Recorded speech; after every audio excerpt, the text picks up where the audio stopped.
After what Kent and Rebecca Fraser have been through, will you guys ever take a cruise again?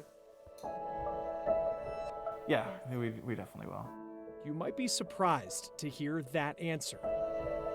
Compared to a year ago, we're better than we were. Few vacations will live on in history like theirs at the start of 2020. They were passengers aboard the Diamond Princess, a cruise ship that saw COVID-19 spread to more than 700 people on board, including Rebecca. I had been feeling like a little under the weather in the days prior to finding out, but I didn't attribute it to having coronavirus at all. She spent close to a month in a Japanese hospital, alone. I don't speak the language. I have no idea what they're going to tell me.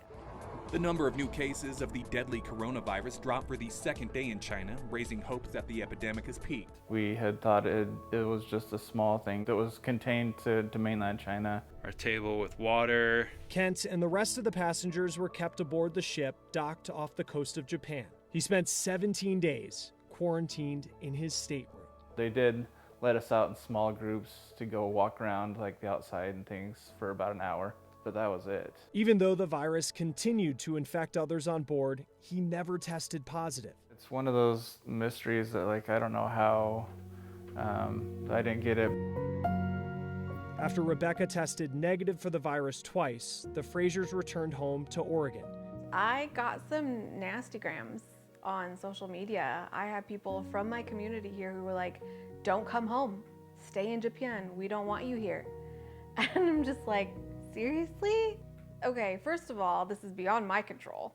I didn't ask to get this virus. I was just going on vacation, just like anybody would. Few businesses have been hit by the pandemic as hard as those in the cruise industry. The Frasers hope when voyages begin again, the lessons of the Diamond Princess will be aboard. You can't put people through a quarantine like that in a contaminated environment. You have to really be able to respond quicker. If the Frasers can take anything from the last year, it's now having one of the more unique stories about how life has changed in the pandemic. Rebecca will forever be known as one of the first Americans to get COVID-19 and survive. I am kind of a part of history, and it's very strange. It's not what, I don't know, I never thought I'd have 15 minutes of fame.